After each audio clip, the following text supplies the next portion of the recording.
Donc là, on est dans l'enceinte de l'Académie des box, là où tu as partie prenante de ton métier, également en tant qu'entraîneur, mais également préparateur mental, c'est pour ça qu'on est là.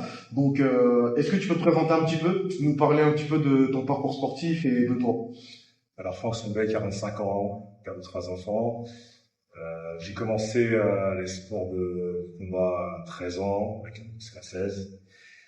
Après, j'ai eu des blessures arrêté très jeune. Et après, j'étais à Créteil, dans un centre d'art chinoise. Je combattais au club de Créteil. Et j'étais un peu partout, en fait. Tu vois, je sais pas, j'ai jamais été fixé vraiment dans le kick. Je fais du sanda. J'ai fait à l'époque du Valais Tudo. J'ai battu mes cours comme des arts martiaux, ceux qui connaissent, avant qu'ils soient à la FFA. C'est-à-dire un petit big up à Mathieu. J'ai été chez à haute tension avec le Pora, Ah oui, j'en ai marché, ça. Ouais. Et j'ai fait du FKC, c'était des compètes organisées par Renaissance, c'est moi qui avait créé ça à l'époque. J'ai fait des compétitions en Suisse, en France. Et après je fais du full aussi. Ouais. Et j'ai terminé par le kick. Voilà. Ouais. En amateur. Ouais, t'as quand même un passé de boxeur, on va dire. J'ai fait beaucoup, mais éparpillé. Ouais, sans jamais trouver, en fait, ta réelle discipline. Jamais voulu, j'ai tu voulais jongler. Apprendre. Aujourd'hui encore, je continue à apprendre. Toujours apprendre. Dans différents domaines. Bah, c'est ce qui nous amène aujourd'hui à ce petit entretien, parce que au-delà de toutes ces qualités et ces facultés de pouvoir jongler entre plein de disciplines comme tu l'as fait, bah là, t'as opté pour on va dire un secteur un peu méconnu, on va dire, bah, de notre domaine dans le pied-point, c'est la préparation mentale. On sait que maintenant il y a beaucoup d'athlètes de haut niveau qui s'y tournent, bah, voilà, pour essayer un petit peu de se livrer, d'enlever un peu le stress, ou peu importe les raisons, mais ils ont besoin en tout cas d'avoir cette attention d'un professionnel pour pouvoir canaliser leurs émotions, on va dire plus ou moins. Est-ce que tu peux nous détailler plus ou moins en quoi ça consiste? Alors, moi, j'en fais, voilà, que pour les athlètes, que pour les compétiteurs, compétitrices.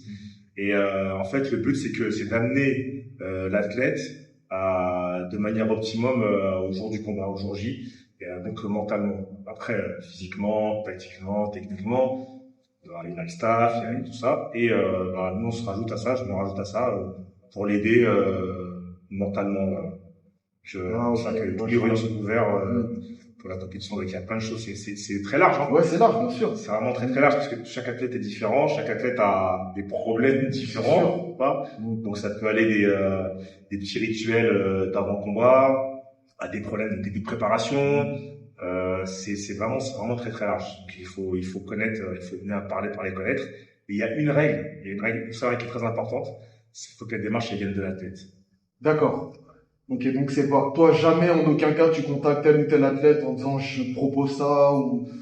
Faut qu'il vienne de l'athlète la démarche. D'accord. C'est-à-dire si l'athlète il est pas ouvert totalement et s'il se dit pas tiens il faut que là ça va pas, à chaque fois je prends là faut que je le règle.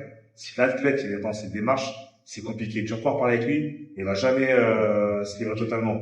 C'est comme je suis pas psy, hein. Oui, bien sûr. Si tu décides pas d'aller voir le psy, tu pourras jamais régler ton toi. Alors, des fois, c'est des entraîneurs, je suis sollicité par des entraîneurs pour soigner leurs athlètes.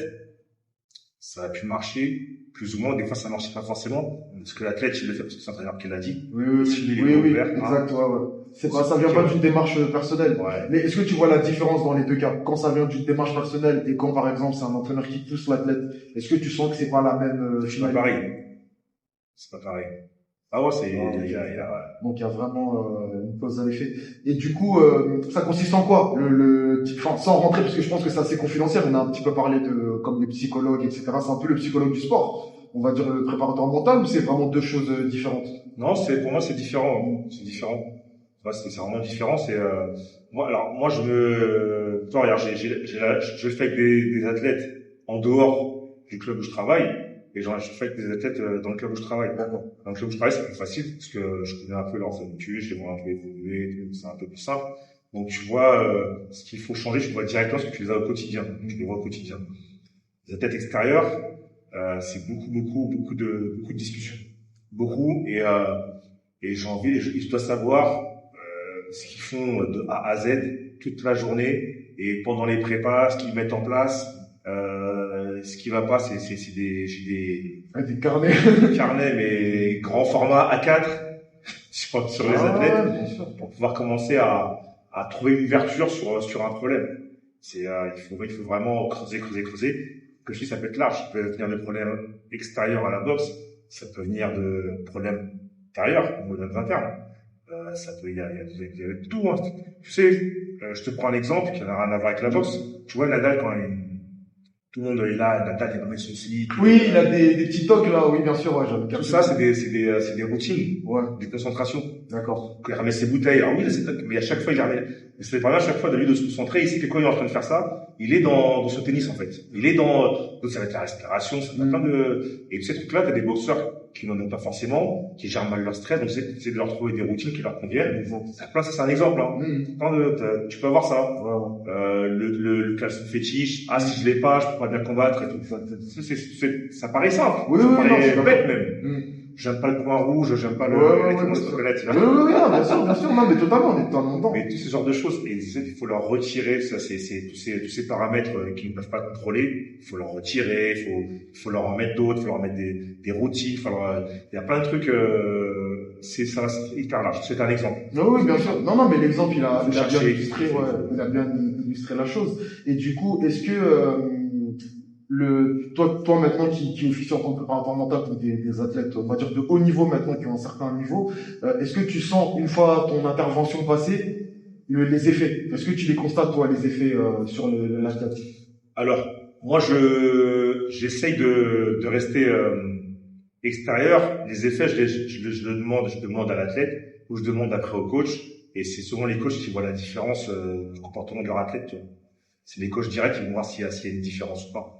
Il faut aussi discuter avec les coachs, soit faire des feedbacks, des débriefs, même avant aussi discuter un peu des coachs. Je suis obligé de parler un peu aussi avec eux quand je peux, parce que là les athlètes je peux pas forcément, tu vois, mais savoir si eux voient une évolution. Je reste voilà, je sais vraiment rester en retrait et je demande aux intéressés s'ils sentent une différence, des fois par rapport au résultat. Il y a ça. Des fois c'est pas forcément une victoire, mais dans l'attitude, je vois une évolution. Je demande au coach, et aussi à ça, ok, bon, on continue à creuser, on va continuer, on va développer derrière.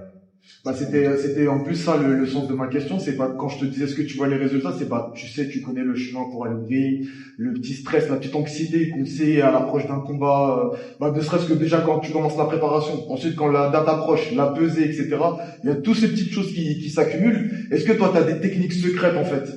Que tu donnes je sais pas tes clients mais tes athlètes pour essayer de vaincre ça, parce qu'on sait que c'est vraiment ces moments-là en fait qui bouffent le plus d'énergie. Ça dépend de l'athlète en fait. Ouais. Ça dépend de l'athlète. Tu veux essayer de sortir du contexte boxe, tu veux lui parler, en fait il faut les connaître. Il faut connaître leurs habitudes. Les habitudes personnelles. Et en fait, ça, si tu veux, je l'improvise pas. Quand je te disais tout à l'heure avec les carnets que j'ai, les discussions, tous les endroits, tous les périodes, où ils peuvent avoir un souci, ils m'en parlent. Tout ce qui les inquiète, ils m'en parlent. Je sais qu'à tel moment, possiblement, peut y avoir une faiblesse ou un pic de stress ou autre. Et une fois que j'ai tout ça, je commence à travailler dessus, donc j'essaye. Des fois, c'est pas forcément des premiers coups, hein. Donc, t'essayes, mais j'ai pas de formule secrète. C'est-à-dire, en fait, c'est en fonction de l'athlète. Ça dépend toujours, T'es en face. Mais du coup, là, on rentre vraiment il y a de l'intimité. Parce qu'en fait, il n'y a pas forcément que le côté sportif qui entre en jeu quand quelqu'un vient se livrer à toi pour tel ou tel souci qui peut lui causer de la peine dans ses préparations ou dans ses combats. Ça peut être de l'affectif, on le sait, hein, ça peut jouer un rôle énorme. Ça peut être le manque de confiance en soi. C'est quoi en fait, plus ou moins, on va dire sans vraiment nommer personne, mais en gros la liste des choses qui reviennent le plus souvent, qui font un peu défaut à un athlète quand il vient de solliciter. Je vais pas le dire.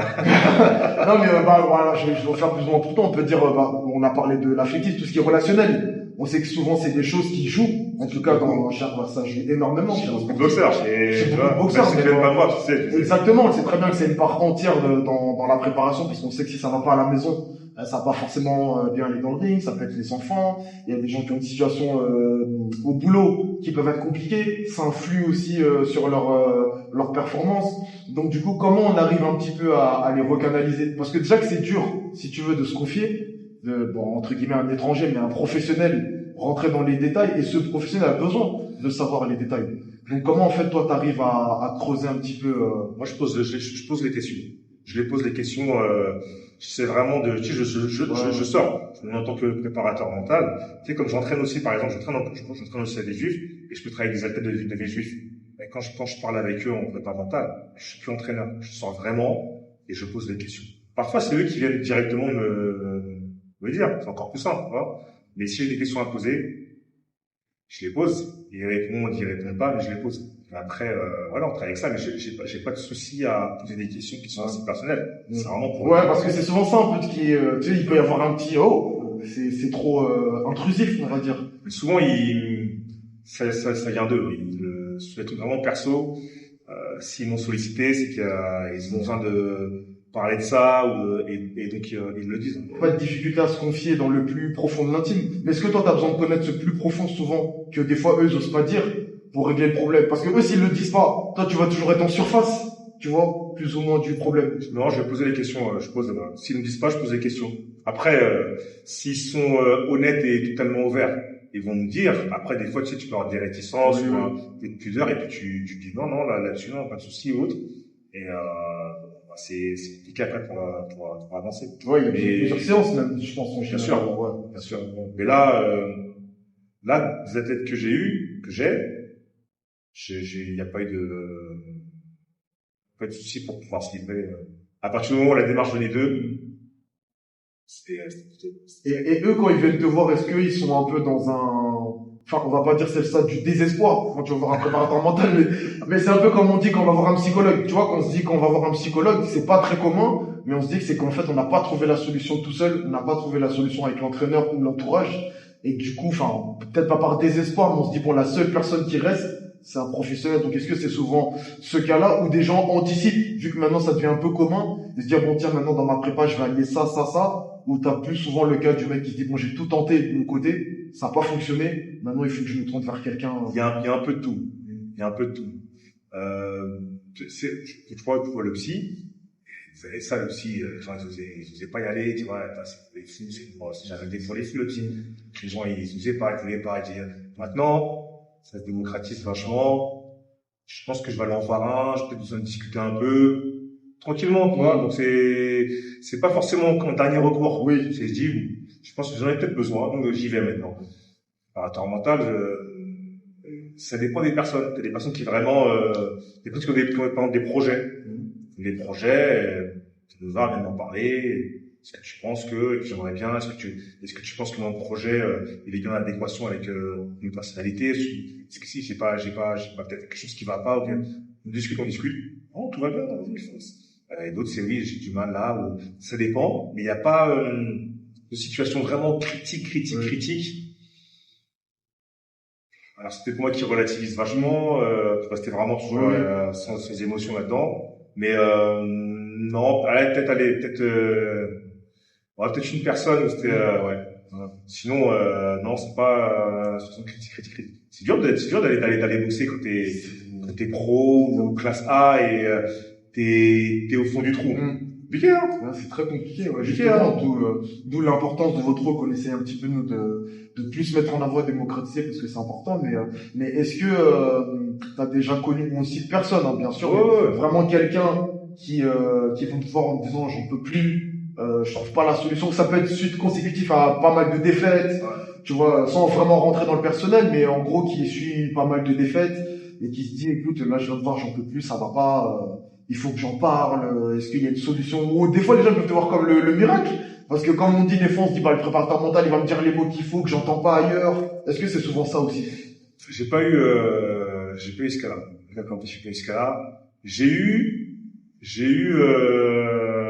un athlète qui m'ont compliqué, m'ont envoyé un message et préparateur mental, mais je l'ai fait un peu comme un grand frère, mais On a discuté, on s'est envoyé des messages, on a discuté et tout, il y avait un souci, tout ça et tout. Il m'a dit, ouais, merci de m'avoir écouté, merci, ça s'arrêtait là. suffit. Tu vois, ça s'arrêtait là. On a discuté, grand frère, petit frère, tu vois. Et, ça s'arrêtait là. Et de temps en temps, je lui envoie un message. Si ça Pour va, reprendre des nouvelles. voilà, tu vois, de temps en temps, on discute comme ça et tout. Mais je suis sûr qu'il avait besoin de parler. Oui. Et on l'a fait comme ça. En texto. On l'a fait en texto. Ça suffit. Ça allait un peu mieux d'après, ça a aidé. Ça a aidé. Mais est-ce que tu penses que, justement, c'est ça, en fait, que les gens recherchent, peut-être chez un préparateur mental, c'est peut-être l'écoute. Souvent. Parce que on est tout le temps avec nos entraîneurs, avec nos potes qui sont pas toujours, dans le même sens que nous, qui vont pas toujours nous dire les mots qu'on a besoin d'entendre. Est-ce que c'est pas une oreille externe qu'on vient souvent chercher quelqu'un qui se dit bon lui je vais lui dire tout ce que j'ai à lui dire, il va m'écouter parce que je sais pas à qui d'autre je vais le faire sur qui se moque ou qui prend pas au sérieux tout ça. Ouais, des fois tu peux pas le dire à ton entraîneur parce que t'es dans la prépa, l'entraîneur peut-être il va t'embrouiller un peu ou peut-être selon les entraîneurs et tout. Et tes entraîneurs ça on sait qui sont durs donc c'est indispensable, il faut les entraîneurs comme ça. Et puis il faut peut-être contrebalancer avec soit un autre entraîneur qui a un peu notre technique ou alors un préparateur mental qui va, tu vois, je peux pas dire entraîneur, je vais dire préparateur mental et tout, pas forcément peur des moqueries, mais dis c'est peut-être pas la bonne personne à qui je dois en parler. Et t'as des entraîneurs à qui tu peux tout dire aussi. Les entraîneurs avec des boxeurs ils sont tellement je peux pas dire fusionnels mais tellement proches, tu peux tout lui dire. Des fois, cet entraîneur qui peut être un mec, il peut se trouver des solutions. Et est-ce que toi, ton seuil d'intervention, il s'arrête à un moment précis ou par exemple même les veilles de combat, t'es encore sollicité pour donner des techniques ou donner des astuces pour que le mec déstresse un peu ou des choses comme ça? C'est comme une prépa. C'est comme ta prépa, Mitch. Ouais. C'est-à-dire que si la veille de ton combat, ton entraîneur faut encore qu'il te prépare, c'est compliqué. Là, moi, quelques jours avant, t'es bon, tu vois. Donc moi je vais le faire la veille, c'est juste un rappel. N'oublie pas ce qu'on a mis en place. N'oublie pas. T'inquiète et tout. Quand je te fais confiance, t'as là. Et même des fois les jours de combat, ça m'arrive d'aller voir des gens avec qui je travaille, des gens que je suis, ça m'arrive d'arriver pour les encourager. Et ils savent que toi t'es là, et leur présence ça les galvanise. C'est ça. Je fais plus de prépa mentale ce jour-là. J'en fais plus directement. Mais peut-être que par la présence, si ça présence, regard, que ça. Après, le jour de combat, c'est avec tes entraîneurs, tu vois. Oui, bien sûr. Ouais, toi, tu t'envoies jamais dans un staff, on va dire. Jamais. Tu restes à ta place. Tout ce que tu fais dans ta vie, sauf quand tu as des projets où tu ouvres des portes. Sinon, à ta place, bon, je sais pas si c'est d'ego avec ça, j'ai aucun problème et tout. Le taf, ils le font à 90% avec les entraîneurs, le staff et tout, tu restes à ta place. Puis, il y a présence et tout, hein. Et est-ce que tu penses que c'est quelque chose qui est banalisé, la préparation mentale à haut niveau ou même à moyen niveau? Est-ce que tu penses que c'est pas forcément que des athlètes de haut niveau qui sont dans l'exigence de la performance qui en ont le plus besoin? Il y a peut-être même des gens en dessous qui veulent commencer aussi une carrière, qui ont peut-être besoin. Est-ce que tu penses que c'est pas assez démocratisé dans les salles de sport? On n'arrive pas à déterminer qui en a besoin, même si on sait que ça vient que de la tête, c'est vrai. Mais est-ce que c'est pas quelque chose qui devrait être plus mis en place dans les salles quand on veut développer des carrières? Est-ce qu'il y a beaucoup de préparateurs qui aiment faire ça? Est-ce qu'il y en a autant? Il y a ça aussi, hein. Il faut en trouver. D'ailleurs, il y a les préparateurs physiques. Les coachs de la prépa physique avant, il y avait pas de préparateur physique où t'en avais très peu. T'en avais qui étaient vraiment dans des élites dans certains sports. Presque tous les clubs, comme partout. T'en as partout maintenant. Là, c'est pareil. C'est pas démocratisé encore, et puis il faut en trouver partout. Et puis il faut leur faire confiance. Là, tu touches vraiment un truc perso où il faut en trouver. Mais il y en a dans les pays de l'Est. Je te en avance surtout. Très longtemps. Je te jure, vous avez ça depuis très longtemps. En France, dans certains sports, il y avait des sophrologues qui faisaient aussi le préparateur aussi, tu vois, la respiration, plein de trucs et tout, c'est ça aussi. Et là, ça se démocratise un peu. Je sais pas s'il en faut plus ou pas, je sais pas si Il y a, comment dire, avant, les gens, les boxeurs, boxeuses, on a déjà parlé, Mitch, c'était beaucoup plus dur, ils avaient un vécu qui était, donc il y avait peut-être moins besoin, ils étaient armés, déjà. Oui, bien sûr. Ouais, de commencer la boxe, c'était déjà armé. Exactement. C'était déjà armé, mentalement, même si on dit, bon, on a toujours un grain de folie et tout, ils étaient déjà armés.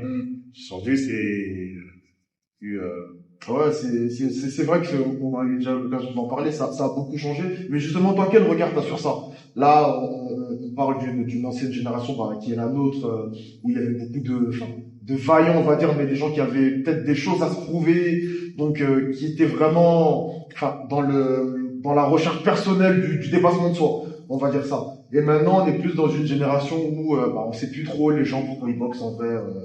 Tu vois, donc toi, quel regard tu as sur ça? Parce que le regard d'un préparateur mental, c'est aussi un regard important. Parce que tu vas aussi déterminer si tel ou tel est vraiment motivé, il y a des fondations solides derrière le projet de sportif, ou c'est juste du folklore, tu vois.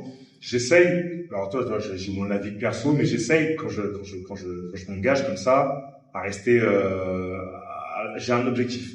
C'est, d'amener le boxeur, d'un point A à un point B, niveau mental. Je vais m'y atteler et faire tout ce que je peux pour l'emmener jusqu'à ce point là. Aujourd'hui, comme ça et tout, performance optimum.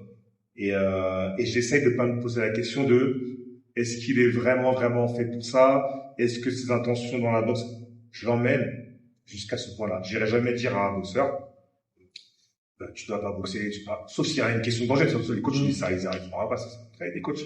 Mais, on a tous, et encore plus aujourd'hui, c'est tous pas des buts différents, mais des raisons différentes de boxer. Et les réseaux, ça joue beaucoup de réseaux. La boxe, ça devient de plus en plus dur. C'est vrai que comme étant un préparateur physique, tout ça, c'est plus des boxeurs, c'est des athlètes maintenant. Donc pour ceux qui performent vachement, c'est dur. Donc, si t'as quelqu'un qui arrive dedans et qui est pas prêt pour ça et tout, c'est compliqué, tu vois. Donc les coachs le stoppent avant, s'ils estiment qu'il est pas. À partir du moment où il y a tous ces feux verts qui sont mis en place par le coach, le staff, machin. Moi, les derniers feux verts que je dois allumer en vert, c'est le niveau de la préparation mentale, et je vais le faire. Je vais me poser la question de, est-ce que l'athlète, la boxe, pourquoi il vient et tout, on va essayer de faire en sorte qu'il arrive, Mais ça peut être une des raisons, parce que, je pense que t'en as déjà, peut-être déjà connu, en tout cas, dans ton passif, mais des fois, t'as des athlètes qui sont plus poussés par les entraîneurs, à performer que par leur propre volonté. Donc du coup, est-ce que c'est des cas qui peuvent aussi arriver dans ton cabinet, entre guillemets, où le mec te dit, écoute, tu sais, moi j'aime la boxe, mais c'est plus mon coach là qui me fait le forcing, moi j'en peux plus. Ou même si ça t'est jamais arrivé, comment on peut remédier à ce genre de truc? Parce que c'est des choses qui arrivent souvent. Moi personnellement, c'est des choses que je vois autour de moi, où je sens vraiment que l'athlète le fait pour faire plaisir à l'entraîneur. Tu vois, c'est pas pour son plaisir personnel comme tu l'évoquais avant, où nous on avait des raisons vraiment d'aller au front. Maintenant, t'as des jeunes qui veulent briller, soit parce que leur entraîneur a jamais brillé, soit parce que faut faire briller l'image du club, donc on les pousse, et ça c'est une charge mentale super difficile. Surtout comme tu l'as dit, c'est des jeunes maintenant athlètes, on dit même plus sportifs, c'est des athlètes, parce qu'ils mélangent tous les secteurs en même temps. Comment on peut faire par rapport à ça?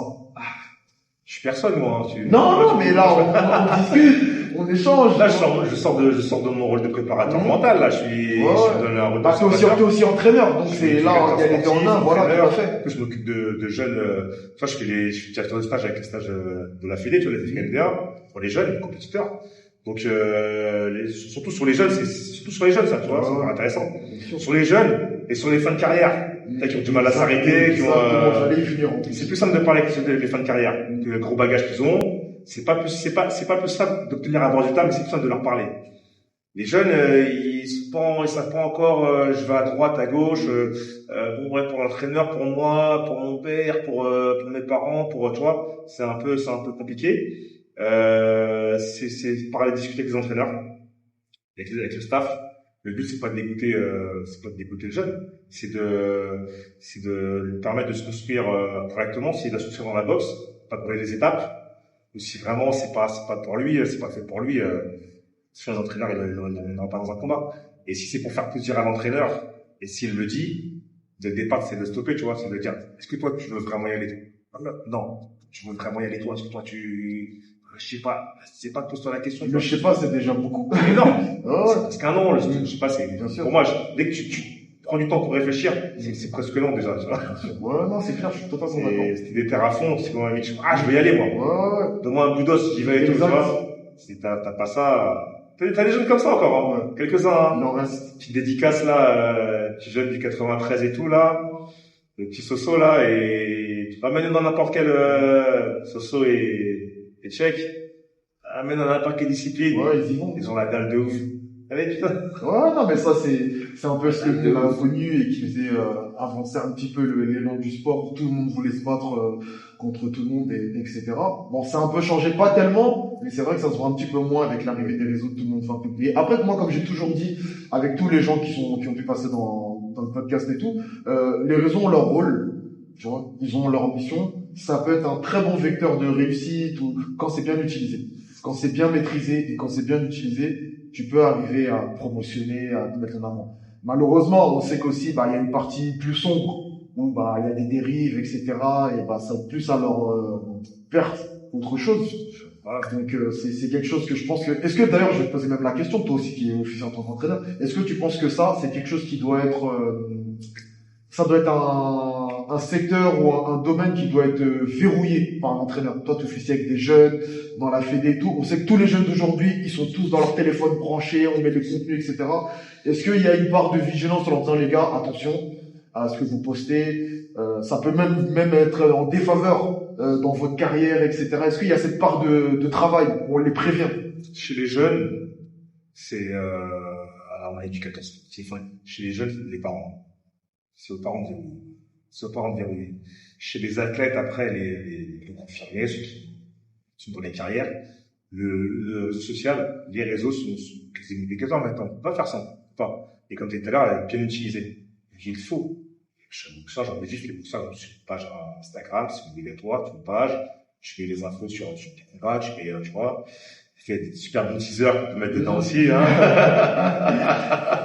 Donc, c'est essentiel. Chez les jeunes, c'est les parents. Les parents doivent verrouiller. C'est aux parents de gérer ça.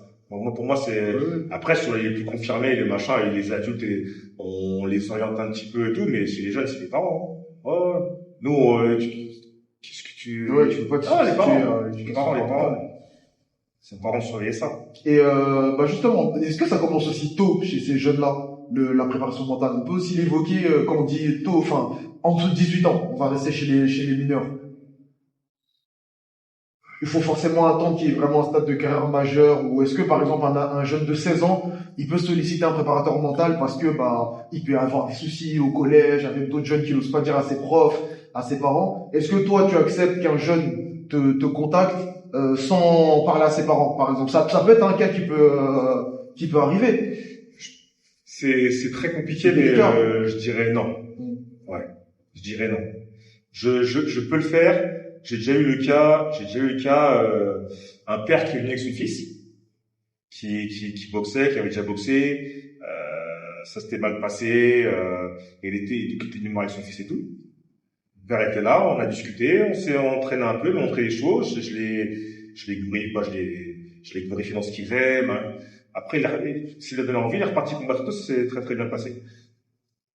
C'est la démarche, elle venait du père aussi, tu vois. La démarche venait du père.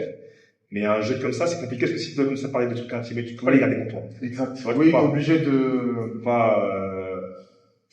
le devoir de confidentialité s'arrête, en fait, à ce moment-là. C'est dur, ouais, tu peux pas.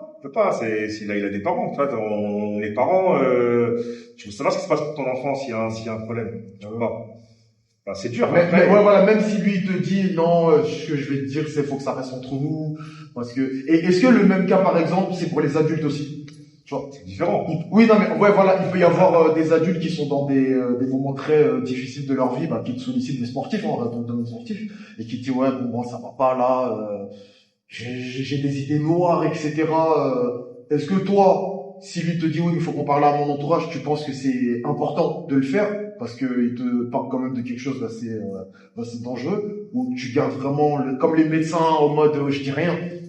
Tu lâches pas la personne et tu fais tout pour que d'elle-même, elle puisse en parler à quelqu'un d'autre. Mais tu la lâches pas. Ouais, tu la lâches pas. Et si vraiment tu sens qu'il y a un risque,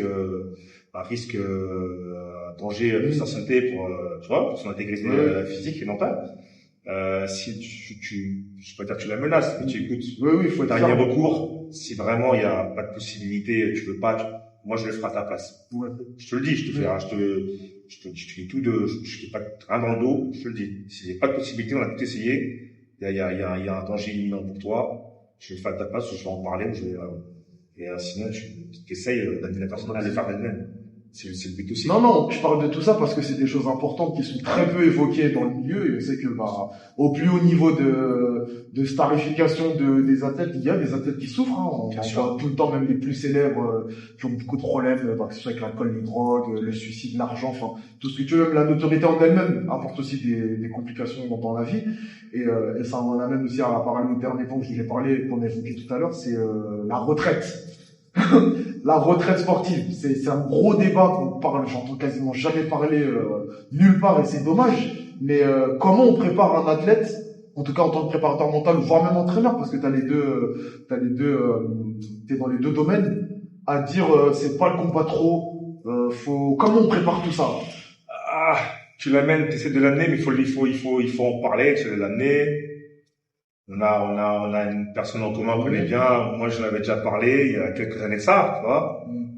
Et c'est difficile. Moi, j'ai pas de souci à dire les choses. Ouais, ce qu'il faut quand tu dis quelque chose, il faut pouvoir argumenter. C'est dire pour dire. La personne déjà, tu sais qu'elle va se braquer, parce que les boxeurs, c'est compliqué pour les faire arrêter. C'est dur, hein. Mais après, qu'est-ce que je vais faire après toute ma vie? Il faut argumenter. Il faut argumenter. Tu peux pas juste dire, ouais, tu devrais peut-être faire tout le monde.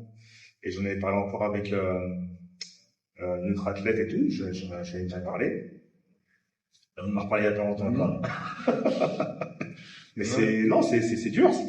Et c'est pas parce que tu leur dis qu'ils vont l'accepter, qu'ils vont, mais je pense il faut parfois l'évoquer. Et l'amener à pas dire, tiens, je voudrais t'arrêter là, fin de saison, réfléchis peut-être qu'est-ce que t'en penses? T'as pas d'autres projets, il y a pas de choses qui se mettent en place. Il faut l'amener, mais avec des solutions embrayées sur toutes les discussions que tu as avec la personne pendant l'année ou les années que tu la connais bien. Tu sais ce qu'elle aime, c'est ce qu'elle voudrait faire peut-être plus tard. On va aller vers ça, tu vois, essayer d'essayer d'accompagner aussi. En tout cas, tu peux pas, si tu fais quelque chose comme ça. Alors, on peut pas être brut. Stop. Tu peux le dire comme ça, mais derrière, faut un accompagnement, tu vois. Tu l'accompagnes. Ouais, parce que la plupart en tout cas, on parle vraiment des athlètes de haut niveau, des pros. Quand t'as fait ça pendant 5, 10, 15 ans, ils ont du mal, hein. Et ceux qui sont proches des quarantenaires, là, comme nous, moi, pour ma part, ça va, j'ai réussi à trouver mon monde d'équilibre. Mais je sais que j'en côtoie aussi beaucoup qui se posent des questions de se dire, mais comme tu l'as dit, qu'est-ce que je fais après, en fait? Est-ce qu'on va m'oublier? Comment je fais pour rester dans le paysage? Et comme ils savent pas trop comment se recycler, on fait un combat en plus, on perd un autre, ça va pas, on se blesse. Du coup, on sait plus trop comment poser la fin. Donc, comment toi, on peut aider par la discussion, mais je sais pas, il n'y a pas de solution miracle, on va dire ça. Je pense que l'après, il faut le préparer avant. Il faut le préparer avant ou pendant. C'est dur, il faut trouver du temps pour, tu vois, comme les prépas, parce que t'as déjà une vie de famille et tout, t'as un taf à côté, c'est compliqué, hein. Et je pense que ton après, tu te prépares pas après. T'es perdu. Tu te prépares avant ou pendant. Ça, t'as déjà un projet, tu sais comment ça va mettre ça un petit peu en place, tu passes tes diplômes. De plus en plus, tu vois des boxeurs, même des boxeurs pro, ils passent leur diplôme pendant leur carrière. C'est hyper intelligent, tu vois. C'est hyper intelligent. C'est passer d'autres diplômes après. Puis c'est vachement ouvert maintenant les diplômes un peu partout. Donc faut le préparer pendant ou faut le préparer pendant, je pense. Voilà. Non, mais je suis dans la transition et tout c'est exactement. Je pense que c'est pas quelque chose qui doit être solutionné à l'instant T, parce que la plupart c'est ça. Ils disent bon là je fais mon dernier combat, j'arrête. On sait qu'ils s'y tiennent pas. Je pense que comme t'as dit, c'est vraiment quelque chose qui se prépare. Même voire à quelques années en amont. Tu sais que là tu dis bon je me donne encore 2-3 ans. Et après il faut s'y tenir. C'est plus dur. Souvent, surtout si on gagne, parce que un boxeur qui perd, c'est plus oui, un boxeur qui perd, c'est plus facile pour lui dire, voilà, c'est trop, t'as peut-être sa femme qui va taper à la porte en disant, ah bon, ça y est, machin. Et t'en as d'autres qui vont gagner, qui vont continuer à performer, malgré qu'ils aient prévu la fin. Moi, j'ai un très bon exemple, qu'on connaît tous, c'est Steve.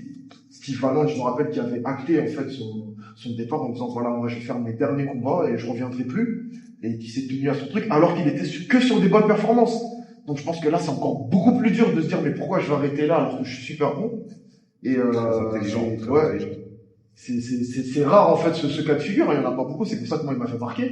Mais voilà, je pense que comme tu as dit, faut de l'accompagnement. C'est un sujet qui est très peu évoqué. Malheureusement, c'est pour ça que je voulais en parler avec toi, parce que tu es un peu calé dans le milieu. On en a pas mal autour de nous qui sont un peu hésitants, qui arrivent pas à se trouver. Donc c'est. Ah, faut tenter les choses, hein.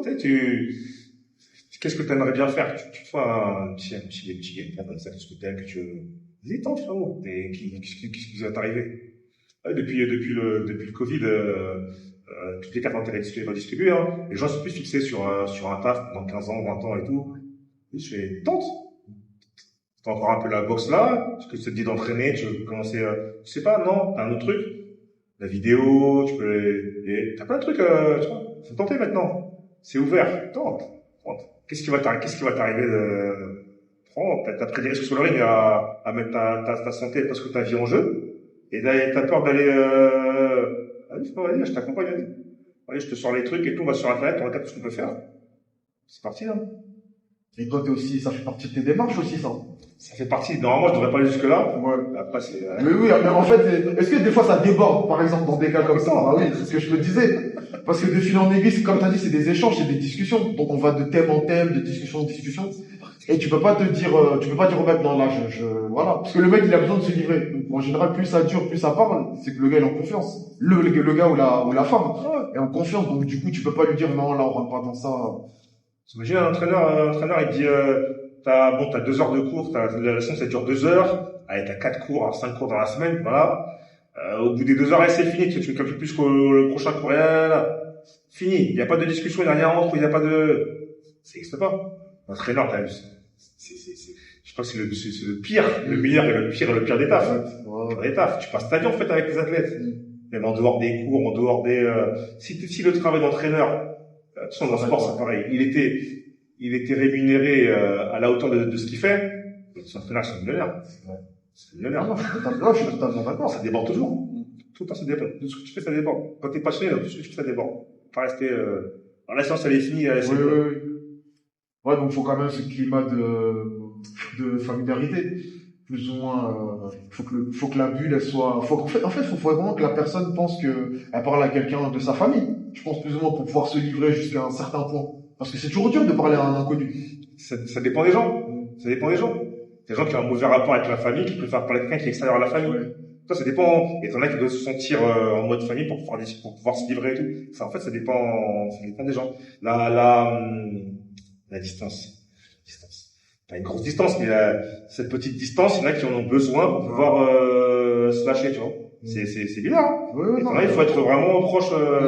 Ça dépend vraiment des gens. C'est différent. Et souvent, notre sport, il est rallié à ça. Tu vois, on nous prend toujours pour des gens invincibles, durs, ça se tape, front contre front et tout.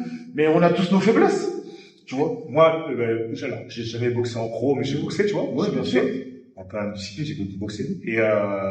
Et du coup, le côté émotionnel, moi, je le connais dans la boxe parce que moi, j'étais très émotif, tu vois. Donc, je suis pas choqué il y en a qui m'étonnent sur les gens qui viennent me parler ou autre et tout. Il y a pas de, je le comprends tout à fait. Ouais. Je le comprends. Que tu sois dur, très dur, que tu sois. Ça fait partie intégrante. Ouais. La boxe, pour pousser une salle. Alors, je parle d'avant, maintenant, je ne sais pas. Pour pousser une salle, il fallait avoir un grain, il fallait avoir un truc. C'est vrai. Je rentrais pas là pour aller. Fallait avoir quelque chose. Soit j'avais des problèmes là, soit j'avais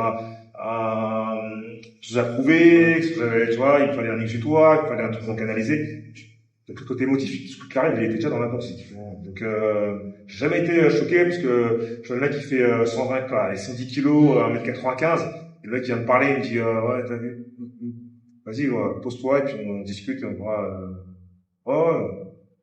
Et là pour conclure, qu'est-ce que tu pourrais donner comme conseil, on va dire, peut-être à des gens qui vont regarder et qui oseront peut-être jamais pousser la porte. Qu'est-ce qu'on peut leur enlever en fait comme appréhension? Parce que souvent c'est une appréhension, comme on le disait au début, de se dire ouais mais c'est pour les fous ou c'est pour les mecs qui sont pas bien. Quel conseil vraiment stéréotypé on pourrait donner aux gens en leur faisant comprendre que c'est essentiel en fait? Ah, tu vois, je suis très mauvais commercial. très mauvais commercial, c'est-à-dire que si vraiment il y avait des choses qu'on peut pas dire à l'entraîneur, il vous faut un préparateur mental, testez-en encore un autre, peut-être après.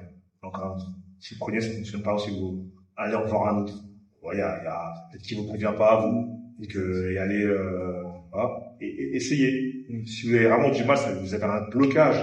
À chaque fois, vous avez le même blocage depuis un combat, depuis une défaite, depuis un événement familial, depuis un truc.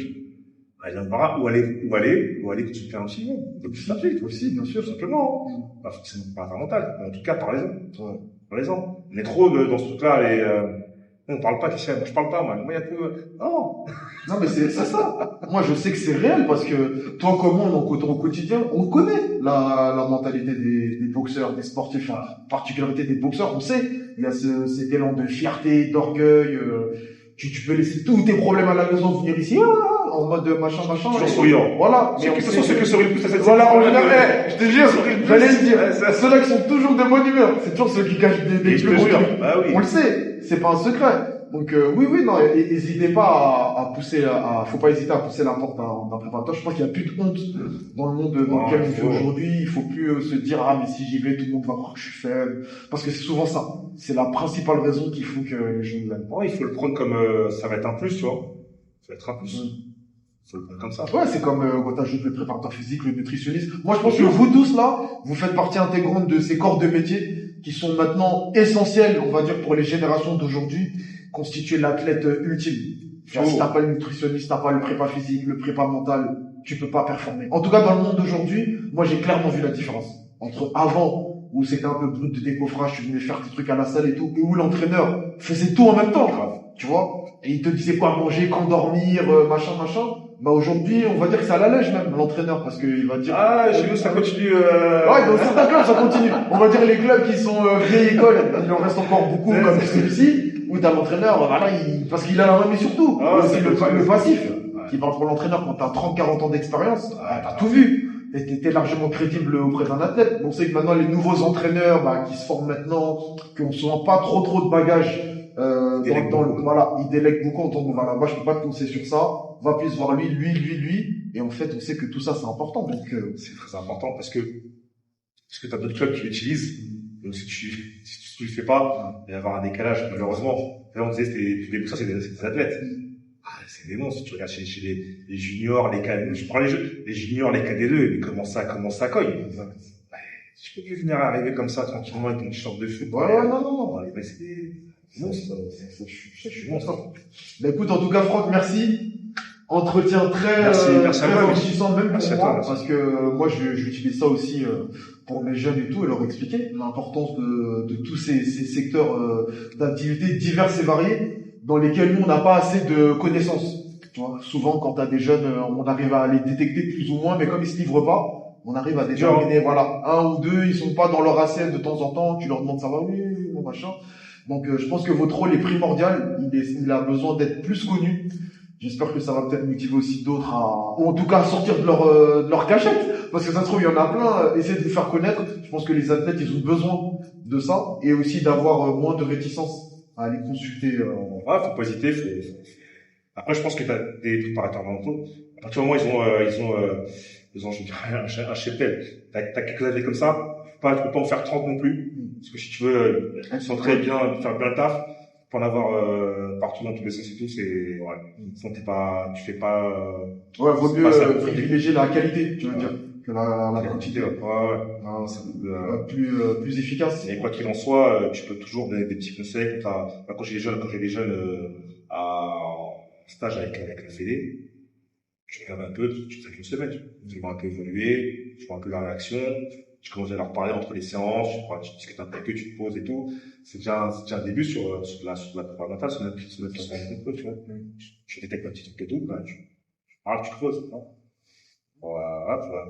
Ça, non, tu ne pas, ça, tu essayes sans se substituer à l'entraîneur, hein. Et puis après, tu es sur une compétition. Donc, tu parles là-dessus, tu discutes avec l'entraîneur combat. C'est la bonne. Voilà, ce qui est mental et tout, c'est...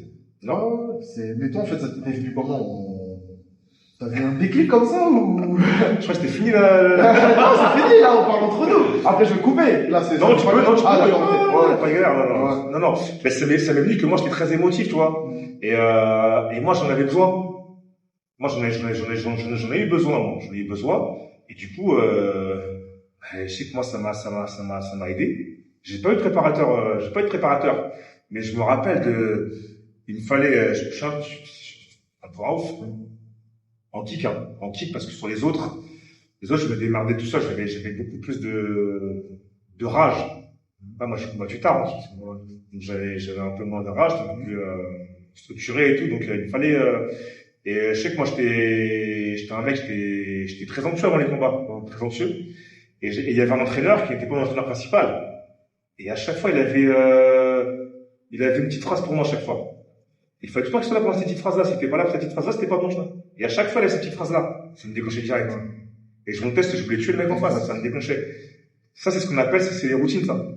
C'est des routines d'avant-combat. Ils mettent leur casque, ils ont toujours la même musique, toujours le même truc et tout, ça les déclenche. Ce qu'on appelle les déclencheurs. C'est les déclencheurs. Et moi, j'avais ça. Et j'y ai repensé. C'est un truc de ouf. Des mots qui me déclenchaient, qui me faisaient que je me transformais et tout, je me transcendais. Et c'était la prépa mentale, c'est son savoir. Et je me dis, moi j'en ai besoin, il y a besoin qui en ont besoin aussi. Je me suis lancé direct.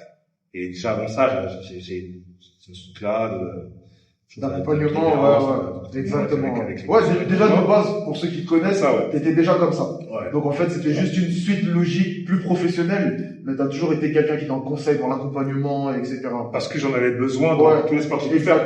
Donc et puis pour moi, c'était normal de donner ce que t'as donné.